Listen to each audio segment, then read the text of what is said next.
இன்றைக்கி டே 2ங்க. Good morning எல்லாருக்கும். இன்றைக்கி கொஞ்சம் லேட்டாக தான் எழுந்திரிச்சேன். இது எழுந்திரிச்சிட்டு குளிச்சுட்டு அப்படியே எப்பவும் போல் வழக்கம் போல் சாணி தெளிச்சிட்டு பூ பறிச்சாச்சு. வீடு துடைக்கணுமே, டக்கு டக்குன்னு வீடு துடைச்சாச்சு. அதில் வேறு கரண்ட் இல்லையா, ஃப்ரிட்ஜிலேருந்து தண்ணி ஃபுல்லாக ஓடி போய் கிடந்துச்சு. ஐஸ்லாம் கரைஞ்சி போய் எல்லாத்தையும் ஒரு வழியாக துடைச்சிட்டு பூ பறிச்சுட்டு பூ இன்றைக்கி கம்மியாக தான் பூத்துருந்துச்சு.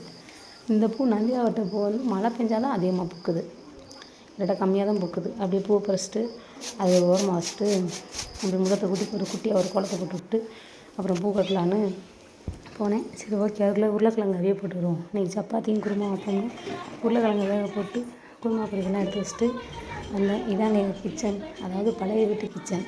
புது வீட்டில் இருந்து நான் அந்த கிச்சன் ஓப்பன் பண்ணல.